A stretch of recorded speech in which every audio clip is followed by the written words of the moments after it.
बिस्मिल्लाहिर्रहमानिर्रहीम। अस्सलाम वालेकुम। उम्मीद करती हूँ आप सब लोग खैरियत से होंगे।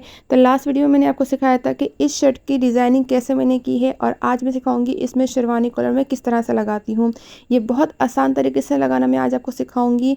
सबसे पहले आपने मेजरमेंट के लिए बुकरम ले लेना है, लेकिन कुछ फाइनल लुक इस तरह लगेगा, उसको आप देख सकते हैं कि बनने के बाद इस तरह लगेगा और ये बहुत खूबसूरत लग रहा था। तो मेजरमेंट के लिए आपने पहले बुकरम ले लिया, जो को मैंने 7 इंच का लिया था। मैं आपको स्टेप बताऊँगी स्टेप बाय स्टेप। इसकी जो मैंने शोल्डर लिया था वो था 3 इंच, जैसे कि आपको दिख रहा है, और इसकी जो चौड़ाई थी, कॉलर की चौड़ाई थी, वो 1 इंच से सिर्फ 2 पॉइंट कम थी। राउंड करने के बाद इसकी 7.5 हुई, यानी कि 7.5 हुई है। ये हमारी तैयार लेंथ है 7.5। और जैसे कि आपको मैंने इंची टेप इस पर रख के दिखाया है कि इसकी चौड़ाई कितनी आ रही है। मुझे ज़्यादा चौड़ा नहीं रखना था, वैसे तो 1 इंच का होता है कॉलर, लेकिन मेरी क्लाइंट को थोड़ा सा कॉलर ज़्यादा चौड़ा नहीं चाहिए था, थोड़ा पतला चाहिए था। उसके हिसाब से मैंने ये कटिंग की है। तो पहले हमने इसको आयरन करके अच्छे से प्रेस कर लिया। उसके बाद मैंने जहाँ से आधा इंच गैप छोड़ा था वहाँ से मैंने इस्त्री कर ली, और अब मैं इसको कच्चा करूँगी। तो जल्दी जल्दी मैं इसको कच्चा करती हूँ। अगर आपने भी इसी तरह से कॉलर बनाना है सिंगल सिलाई का, तो आप भी इससे पहले आयरन करने के बाद हल्का सा कच्चा कर लें, ताकि आपको स्टिच करने में कोई परेशानी ना हो। कॉलर की सिलाई हम बिल्कुल सेंटर से करेंगे, और सेंटर से हम बिल्कुल फास्ट नहीं करेंगे, क्योंकि हमने बुकरम और कपड़े के बिल्कुल बीच के दरमियान में हमें सिलाई करनी है। और रही बात इसके कॉर्नर की, वो बहुत फिनिशिंग से बनाना है, क्योंकि वो कॉर्नर अगर हम फिनिशिंग से नहीं बनाएंगे और थोड़ी भी सिलाई ऊपर बुकरम की या नीचे दरमियान में हो गई, तो फिर उसे टर्न करने के बाद वो फिनिशिंग नहीं आती जो हमारी कॉलर की आनी चाहिए। तो साथ ही हम दूसरे साइड का कॉलर भी स्टिच कर लेते हैं।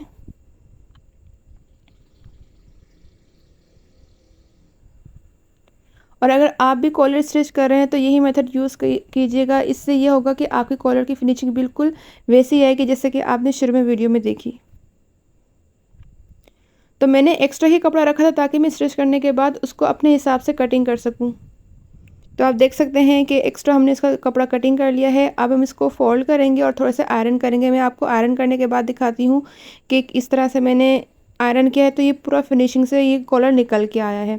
और मैंने आधे इंच से भी थोड़ा सा 2 सूत की मैंने सिर्फ इस पर कपड़ा छोड़ा है, ताकि मैं उस पर स्टिच कर सकूँ।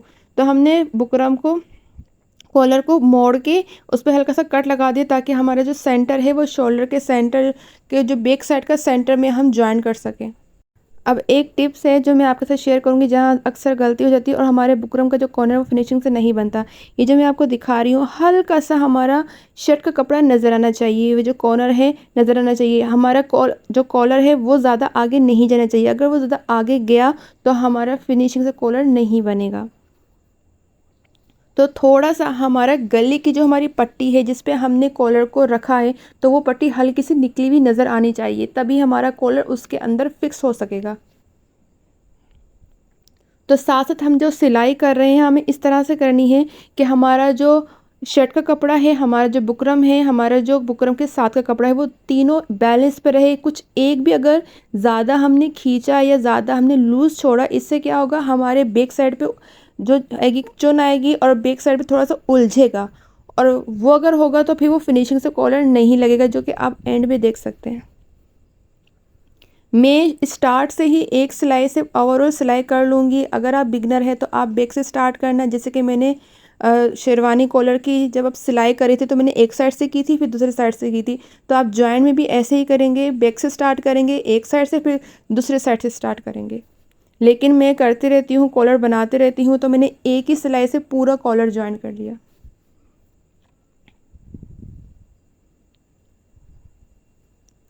और मैं ये आराम आराम से इसलिए कर रही हूँ क्योंकि कॉलर की बेसिक चीज़ ये होती है, जब आप स्टिच कर रहे हो तो आप थोड़ा सा एहतियात रखो, ताकि वो आपको उधेड़ना ना पड़े और कोई भी कपड़ा एक दूसरे के ऊपर ना आ सके। अगर कपड़ा एक दूसरे के ऊपर आएगा, अगर उधेड़ना पड़ गया, तो वो कॉलर में फिनिशिंग बिल्कुल भी नहीं आएगी।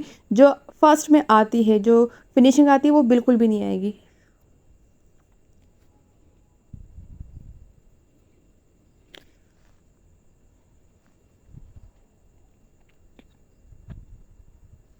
इसका मैं फाइनल लुक आपको दिखाती हूँ। ये ओवरऑल स्टिच हो चुका है। जैसे कि मैंने आपको दिखाया था कि मैंने जैसे स्टिच किया था, तो वो आराम से कपड़ा कॉलर के अंदर फिक्स हो गया था। मुझे ज़्यादा कोई मेहनत करने की ज़रूरत नहीं पड़ी, पिन लगाने की ज़रूरत नहीं पड़ी। दोनों बुकरम जो है वो फिक्स हो गए थे गले की पट्टी के साथ। तो अब हम इसके बैक से स्टार्ट करेंगे और फिर एक साइड पूरा सी देंगे और फिर दूसरे साइड सी देंगे। हमारी जो जॉइंट सिलाई होती है वो बैक से इसलिए स्टार्ट होती है ताकि हमारे कपड़े में कोई झोल ना आ जाए। अगर हम जॉइंट सिलाई भी स्टार्ट से करेंगे और एंड तक के ओवरऑल करेंगे तो कोई ना कोई एक चुन लाजमी आएगी, क्योंकि हमारा कपड़ा दोनों में से कोई एक ना खिंच जाता है। तो स्टार्ट करने के लिए आपने बैक से ही स्टार्ट करना है।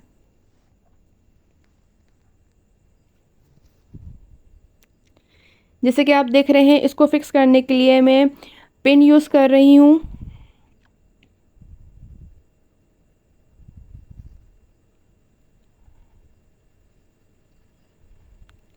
लेकिन आपने डायरेक्टली ऐसे नहीं करना, आप इधर ऐसे भी पक्का कर सकते हैं, लेकिन मैं इसको टर्न करके पक्का करूँगी। इससे ये होता है कि वो आपका कॉलर निकलेगा ही नहीं, मतलब आपको सूट को बहुत दफ़ा भी यूज़ कर लें वो कॉलर की सिलाई निकलेगी नहीं। तो आप एक दफ़ा स्ट्रेट होके भी एक दो टाँका जो कच्चे हैं उसको पक्का कर लें, जिसकी वजह से आपका कॉलर बिल्कुल भी नहीं खिसकेगा। तो जो हमने कच्ची सिलाई की थी वो भी हम निकाल लेंगे। तो अब हम दूसरे साइड से कॉलर ज्वाइन करेंगे। जैसे कि मैंने आपको बताया था, पहले एक साइड से ज्वाइन करेंगे फिर दूसरे साइड से ज्वाइन करेंगे। अगर आपने कॉलर ज्वाइन करना है आप भी इसी तरह से कीजिएगा। मैं डिटेल में वीडियो इसलिए बना रही हूँ क्योंकि कुछ ख़वातीन होती है जिनको कॉलर बिल्कुल भी नहीं बनाना आता, जिनको कोई भी मुश्किल पेश आती, तो अगर वो इन स्टेप को फॉलो करते हुए अपना कॉलर ज्वाइन करेंगे तो उनको कोई परेशानी नहीं होगी और उनका भी कॉलर बहुत नीट से बनेगा। तो ये हमारा कॉलर डन हो चुका है। मैं इसको आपका फ़ाइनल लुक दिखाती हूँ, मगर उससे पहले जो मैंने इसे कच्चा किया था, जो एक्स्ट्रा हमारे धागे निकल रहे थे उसको मैं रिमूव कर दूँ।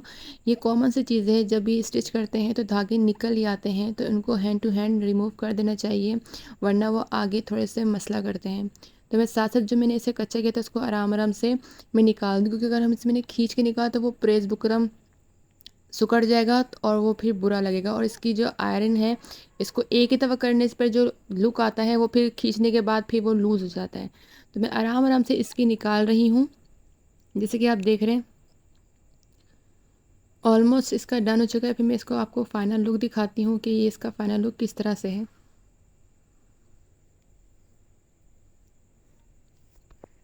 तो इसका फ़ाइनल लुक मैं आपको दिखाती हूँ। इसका फ़ाइनल लुक अल्हम्दुलिल्लाह बहुत अच्छा बना है। मैंने इसके स्लीव्स भी रेडी कर दिए थे, मैंने इसके दामन भी रेडी कर दिए थे। मैं आपको शो करती हूँ कि इसके दामन के चाकों में मैंने लेस लगाई थी विद फिनिशिंग पट्टी के साथ, आप देख सकते हैं।